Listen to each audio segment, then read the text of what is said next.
రాజ్యాంగం ప్రసాదించిన ఓటు హక్కును సద్వినియోగం చేయడం సామాజిక బాధ్యతగా భావించాలని, అదేవిధంగా ఎటువంటి ప్రలోభాలకు ఒత్తిళ్లకు లొంగకుండా ఓటు వేయడం రాజ్యాంగ స్ఫూర్తికి నిదర్శనమని సిటిజన్ ఫర్ డెమోక్రసీ వ్యవస్థాపక ప్రతినిధి, మాజీ ఎన్నికల సంఘం కమిషనర్ నిమ్మగడ్డ రమేష్ కుమార్ అన్నారు. బుధవారం కాకినాడలోని యంగ్ మెన్స్ హ్యాపీ క్లబ్లో సిటిజన్ ఫర్ డెమోక్రసీ ఆధ్వర్యంలో ఓటు వేద్దాం, ప్రజాస్వామ్యాన్ని బలోపేతం చేద్దామనే నినాదంతో రాష్ట్ర స్థాయి కళాజాత నిర్వహించారు. ఈ సందర్భంగా ఓటు హక్కుపై తీసుకోవాల్సిన జాగ్రత్తలు, వినియోగించుకునే అంశాలపై పలు గీతాలను ఆలపించి చైతన్యపరిచారు. ఈ సందర్భంగా నిర్వహించిన సభలో విశ్రాంతి రాష్ట్ర ఎన్నికల కమిషనర్ నిమ్మగడ్డ రమేష్ కుమార్ మాట్లాడుతూ స్వేచ్ఛగా ఎన్నికలు జరగడం రాజ్యాంగ ప్రక్రియలో భాగమని చెప్పారు. తిరుపతి లోక్సభ ఉప ఎన్నికలకు సంబంధించి సుమారు 30,000 దొంగ ఓట్లు నమోదయ్యాయని, ఇటీవల అవి బయటపడడంతో అక్కడే ఎన్నికలు నిర్వహిస్తున్న 2 ఉన్నతాధికారులను సస్పెండ్ చేసి ఎన్నికల కమిషన్ చేతులు దులుపుకుందని అన్నారు. ఈ విధంగా రాష్ట్రంలో ఉన్న ఓటర్లు తమ ప్రాంతాలలో ఓటర్ల జాబితాను తనిఖీ చేసుకోవాలని సూచించారు. ప్రజాస్వామ్యబద్ధంగా జరిగే ఎన్నికలకు వాలంటీర్లను, సచివాలయ సిబ్బందిని దూరంగా ఉంచాలని, అలాగే ఉపాధ్యాయులను ఎన్నికల విధుల్లోకి తీసుకోవాలని సుప్రీంకోర్టు తీర్పు పట్ల ఆనందం వ్యక్తం చేశారు. ఇన్ఫర్మేషన్ సంస్థ వాలంటీర్స్ ద్వారా వ్యక్తిగత వివరాలు సేకరించి రహస్యంగా ఉంచాల్సిన జాబితాను ప్రభుత్వంలో ఉన్న కొందరు పెద్దలకు చేరవేస్తుందని చెప్పారు. ఇది ప్రజాస్వామ్య విరుద్ధమని, వాలంటీర్లను, సచివాలయ సిబ్బందిని ఎన్నికల విధుల్లోకి ఉపయోగించుకోవద్దంటూ సుప్రీంకోర్టులో కేసు వేస్తామని నిమ్మగడ్డ చెప్పారు. ఎన్నికల విధుల్లోకి వాలంటీర్లను తీసుకుంటామంటూ సీఎం, రెవెన్యూ మంత్రులు చెప్పడం ఎన్నికల కమిషన్ను అవమానించడమేనని అన్నారు.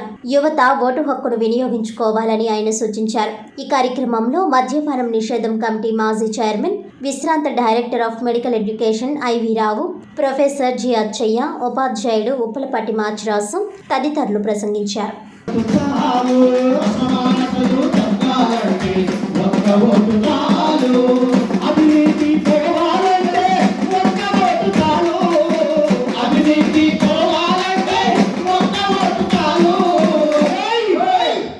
ప్రభుత్వాలు మారాలంటే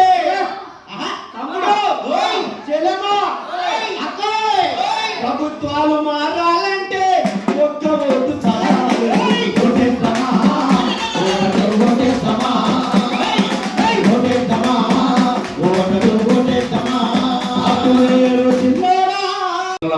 చైతన్యవంతం విషయంలోనూ, ప్రజాస్వామ్య విషయంలోనూ, రాజ్యాంగ స్ఫూర్తికి సంబంధించిన విషయాలతో మాత్రమే ఉంటాయి. తప్పనిసరిగా చివరిదాకా అందరూ ఉండి ఈ కళా ప్రదర్శన జయప్రదం చేయాలని కోరుకుంటున్నాను. సిటిజన్స్ ఫర్ డెమోక్రసీ ఆంధ్రప్రదేశ్లో ఉన్న 15 మంది ప్రముఖులు, రిటైర్డ్ ఐఏఎస్, ఐపీఎస్, ఐఆర్ఎస్, వివిధ రంగాల్లో ఉన్న ప్రొఫెసర్స్, వీరితో కలిసి ఏర్పాటు చేశాం. ప్రధాన ఉద్దేశం డెమోక్రసీని కాపాడుకోవడం, ప్రజాస్వామ్యాన్ని వికసింపజేయడం, ఓటర్లలో చైతన్యం తీసుకురావడం, సమాజంలో ఉన్న లోపాలను ఎత్తి చూపించడం, ప్రజల్లో ప్రశ్నించే లక్షణాన్ని పెంపొందించడం, ఇలాంటి లక్ష్యాలతో ప్రారంభించాం. ఈ గత 6 నెలలుగా అనేక విషయాల్లో సత్ఫలితాలు లభించాయి. ముఖ్యంగా ఓటర్ల జాబితా విషయంలో పెద్దలు డాక్టర్ నిమ్మగడ్డ రమేష్ కుమార్ గారు, ఎంవి సుబ్రహ్మణ్యం గారు నిరంతరం ఎలక్షన్ కమిషన్ దృష్టికి, న్యాయస్థానాల దృష్టికి, మీడియా దృష్టికి తీసుకెళ్లడం ద్వారా చాలా వరకు ఓటర్ల జాబితాలో లోపాలను సవరించడానికి ప్రయత్నం జరిగింది. అయినా ఇప్పటికీ చనిపోయిన వాళ్ళ ఓట్లు అక్కడక్కడ కనపడతా ఉన్నాయి. ఒకరికి 2-3 చోట్ల ఓట్లు ఉన్నాయి. ఒకే ఇంటి పేరుతో అనేక ఓట్లు ఉన్నాయి. ఇవి ఇంకా కొనసాగుతున్నాయి. వీటిని ప్రచారం చేయాల్సిన అవసరం, వీటిని గుర్తించి ఈ ఓట్లు పోలు కాకుండా చూడాల్సిన అవసరం ఆయా రాజకీయ పార్టీల యొక్క పోలింగ్ ఏజెంట్ల మీద ఉందని అనుకుంటున్నాను. పోలింగ్ ఏజెంట్లు ముందుగానే ఆయా బూతుల్లో ఉన్న లిస్ట్ దగ్గర పెట్టుకొని వీళ్ళు ఎవరు చనిపోయి ఉన్నారు, ఎవరు ఇతర దేశాల్లో ఉన్నారు, ఎవరి ఓటు 2-3 చోట్ల ఉంది, ఇలాంటివన్నీ ఓటర్ల జాబితాలో గుర్తుపెట్టుకుంటే అక్కడ ఓటు సద్వినియోగం అవ్వడానికి అవకాశం. ప్రజాస్వామ్యంలో ఒక ముఖ్య ప్రక్రియ ఈ రైట్ టు ఓట్ అనేది మనకి కాన్స్టిట్యూషన్ ఇచ్చిన ఒక ప్రత్యేకమైన వరంగా మనం భావించాలి. మనం వేసిన ఓటు ద్వారా మనం ప్రజాప్రతినిధుల్ని, అలాగే ఒక ప్రభుత్వాన్ని ఎన్నుకోవాలనేటువంటి ఒక మంచి దృక్పథం మనందరిలో ఉండాలి. ఎందుకంటే మనం వేసే మనది ఒక్క ఓటే కదా, ఏమవుతుంది మనం ఓటు వేసినా వెయ్యకపోయినా పెద్దగా మనకి మార్పు ఏమీ జరగబోదు అనేటువంటి అభిప్రాయం మనలో మనం తొలగించుకోవాలి. ఎందుకంటే ఇది ముఖ్యంగా నేషనల్ ఎలక్షన్ పార్లమెంటరీ ఎలక్షన్ అంటే లోక్సభ ఎలక్షన్ కంటే లోకల్ బాడీ ఎలక్షన్స్లో ప్రతి ఓటు చాలా ఇంపార్టెన్స్ కలిగి ఉంది. ఎందుకంటే ఈ మార్జిన్ ఆఫ్ విక్టరీ ఈ పర్టికులర్గా లోకల్ బాడీ ఎలక్షన్స్లో చాలా తక్కువ ఉంటుంది. అందుచేత మనము ఓటు వేయకపోతే ఒక బాగుగా పనిచేసే ఒక ప్రజాప్రతినిధిని మనం కోల్పోతాం. సిఎఫ్డి సిటిజన్స్ ఫర్ డెమోక్రసీ రాష్ట్ర వ్యాప్తంగా ఈ ఓటర్ల చైతన్య కార్యక్రమంలో భాగంగా కళా బృందాన్ని ఏర్పరిచి రాష్ట్ర వ్యాప్తంగా అన్ని జిల్లా కేంద్రాల్లో కూడా పర్యటించుకున్నాం. ఇది వైజాగ్లో 25వ తారీఖున ఈ కార్యక్రమాన్ని మొదలుపెట్టుకున్నాం.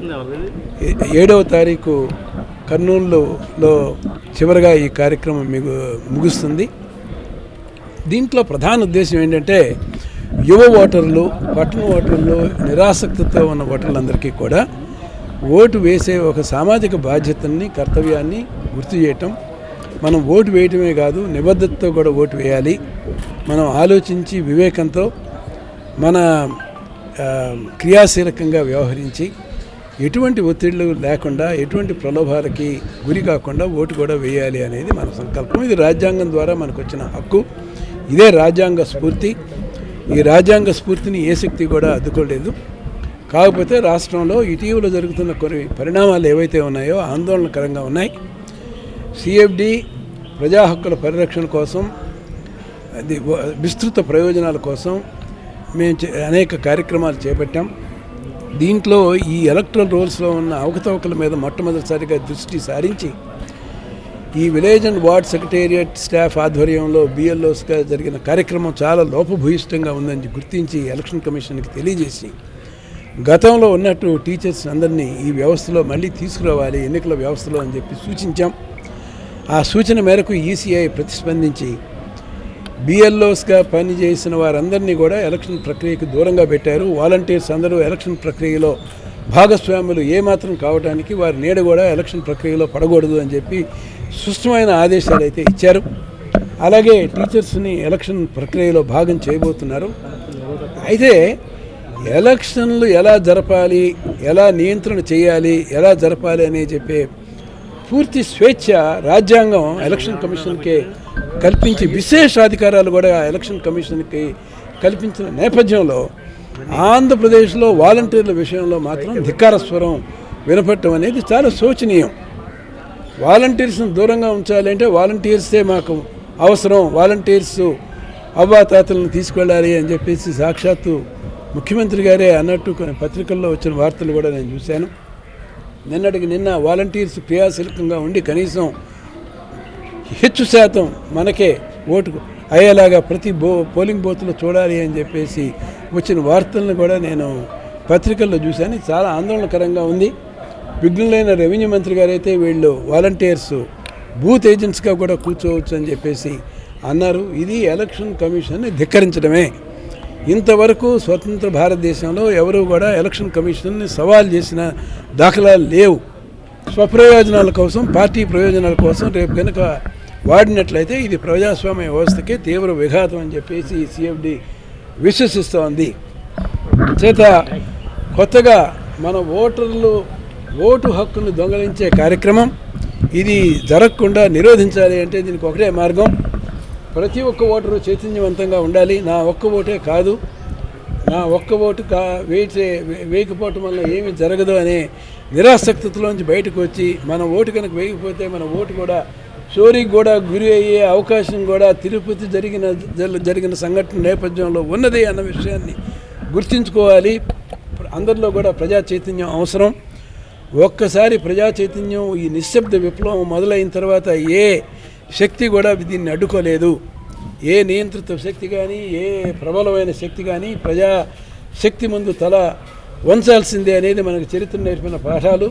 ఇది ఆంధ్రప్రదేశ్ ఓటర్లు కూడా గుర్తించి ఈ చైతన్యంతో ఈ స్ఫూర్తితో ముందుకు వెళ్ళి ప్రజాస్వామ్యానికి సవాలుగా ఉన్న ఈ ఎన్నికల్లో మన ఆంధ్రప్రదేశ్ నిబద్ధతని మన ఓటర్ల తాలూకు స్ఫూర్తిని కూడా ఒక ఉద్యమ స్ఫూర్తితో ఒక జాతీయ స్ఫూర్తితో ఒక స్వతంత్ర స్ఫూర్తితో దీన్ని ఆవిష్కృతం చేయగలగాలి అని చెప్పేసి నేను ఆశిస్తూ నాకు పూర్తి నమ్మకం ఉంది.